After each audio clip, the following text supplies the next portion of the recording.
the Duchess of Hastings is in labour, with a doctor attending to her. Outside, the Duke paces anxiously. Lady Danbury arrives and wants to go in, but the Duke stops her.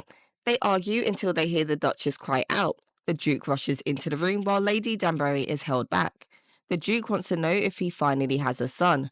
The baby is born and it's a boy. Wrapped in a blanket, the baby is handed to his father, who proudly shows off his son. Lady Danbury runs in to be by the Duchess's side. The Duchess, happy to give him a son, passes out from blood loss, while the Duke introduces Simon Arthur Henry Fitzranulph Bassett to everyone. The Duchess, Sarah, passes away. Simon is staring at the bed where his mother died and Maid asks if he wants the room prepared for him, and he says no and leaves. Meanwhile, the Queen is in her bath when the society papers arrive. She jumps out to read them. Daphne is back in good repute, much to her delight. Lady Danbury and Lady Bridgerton watch Simon and Daphne from a distance, pleased to see them smiling and laughing. Unbeknownst to them, Simon and Daphne are negotiating their plan as they walk, agreeing on future appearances. Penelope and her sisters talk about Marina. They ask their mother why Marina is being kept away, and she tells them that Marina's condition is contagious. Penelope and Eloise chat. Eloise doesn't think Daphne being in love is an accomplishment and that schooling is an accomplishment. If she were a man, she could attend university, but as she is not, she has to pretend to care about her sister getting married. Penelope isn't listening, and Eloise asks why. Penelope says she knows someone who is with child and not married, pretending it's a maid. Eloise decides she must find out how it happened to prevent it from happening to them. Hyacinth is thrilled about her sister's relationship with the Duke. Their mother encourages her excitement, saying all eyes were on Daphne. Colin and Benedict aren't convinced. Hyacinth is upset that Francesca has left to study pianoforte with Aunt Winnie and is missing all the fun. Suddenly, Eloise bursts in and asks how a woman gets to be with child. Everyone freezes. Their mother refuses to answer, so Eloise turns to her brothers. Colin starts to tell her, but Benedict smacks him to stop. A maid announces the arrival of Humboldt, who announces callers for Daphne. Her mother reminds her she already has a suitor, but Daphne is still excited to have more. She is no longer excited when Nigel arrives at the Bridgertons with Anthony, who is displeased to see others there. Daphne tells Nigel there's been a mix-up and he must leave with everyone else. Once the callers are gone, Anthony insists Daphne is already engaged. Daphne rejects this, stating that she has many potential suitors now, including a duke. Anthony doesn't believe Simon is serious about marrying. Daphne refuses to marry Nigel, but Anthony insists she will. After Anthony leaves, her mother assures her that Nigel will back off once he sees how serious Simon is. Daphne notes that if Simon isn't serious, she will keep her options open. Her mother is certain the Duke is the one for her. Simon is boxing with Will Mondrick, and they talk about Daphne. Anthony arrives, so they stop boxing to talk. Anthony climbs into the ring and tries to punch Simon, who easily dodges. They box while discussing Daphne. Anthony asserts that Daphne is engaged. Simon also thinks that Nigel is unworthy. Anthony argues that Simon isn't suitable either, and Simon retorts that Nigel is no saint, but Anthony remains unconvinced. The Duke asks why his 4-year-old son isn't speaking.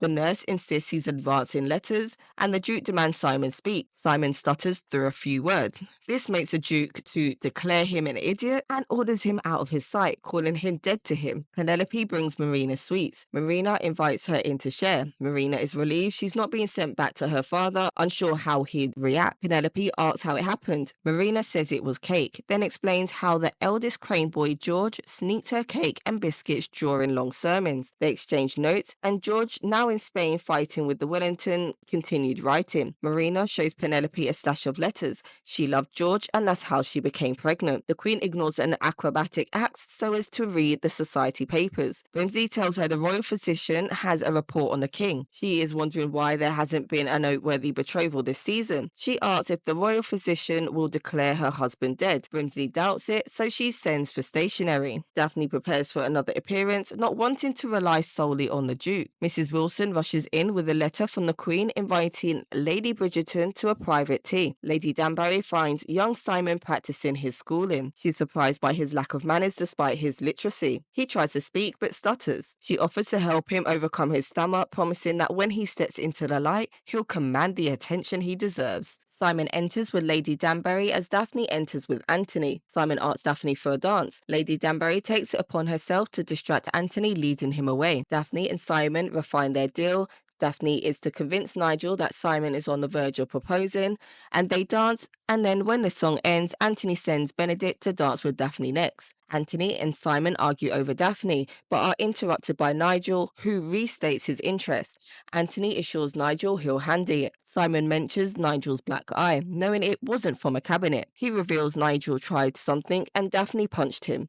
Anthony, horrified, tells Nigel to stay away from Daphne. Daphne sees what's happening and breaks away from Benedict. Anthony assures her she is safe from Nigel. Daphne is upset Simon told Anthony, not considering her position. Lady Danbury warns Simon not to mess things up with Daphne. Nigel takes it upon himself to confront Simon outside, questioning why he hasn't proposed unless he's already had Daphne. Simon warned him to never question Daphne's honour again. When Nigel taunts Simon about his father's desperation for a son, Simon starts punching Nigel repeatedly. Lady Danbury brings 11-year-old Simon to see his father. His father isn't pleased.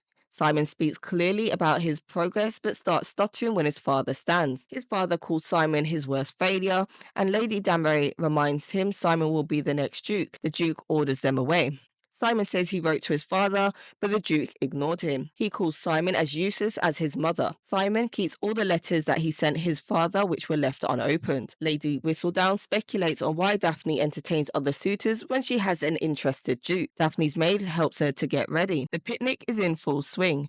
Penelope asks her mother to let her promenade for suitors with Eloise. Eloise begs for information about the pregnant maid. Penelope says the maid wants to escape to the country and marry her love, which Eloise finds even worse. Anthony tells Daphne she should have told him what happened with Nigel. She believes he would have ignored her as usual. Simon arrives and they start walking together. She asks about what happened to his hand and he tells her that it's from boxing. He buttons her sleeve, attracting other men's attention. They talk about their ruse to find her husband. A bruised Nigel is approaching and Daphne asks Simon what he's done. Nigel shows Anthony a wedding license and Lady Bridgerton pulls him aside, but Nigel implies he can start a scandal, and Simon tries to go at Nigel but is held back. On the ride home, Anthony declares his intent to duel Nigel. Lady Bridgerton forbids it, and Daphne says if Nigel speaks, she'll be ruined, so she must marry him. Daphne discards flowers in her room, and her mother tells her about the role of marriage and about finding joy in raising a family. Daphne wants what her parents had, which was also her mother's dream. Meanwhile, Eloise lights a cigarette on a swing. Benedict finds her and she thinks he'll scold her, but he instead asks for a cigarette. Eloise wants a different life than Daphne, and Benedict feels the same. Simon and Will are boxing again. Simon tells Will that Daphne is getting married, implying he's free. Will says nothing. Lady Bridgerton reads the Queen's invitation. She meets the Queen, who snorts snuff while a pianist plays. The Queen talks about expecting people to make good on her favour. She sends for more snuff, dismissing Brimsley as a gossip. She hoped for more from Daphne, a pairing with a Duke perhaps. Brimsley returns, so the Queen changes the subject. Lady Bridgerton tells Mrs. Wilson to invite Lady Berbrook for tea immediately. Lady Berbrook, proud of her son Nigel, says she believes she didn't have another child because she'd already reached perfection. Like, whatever.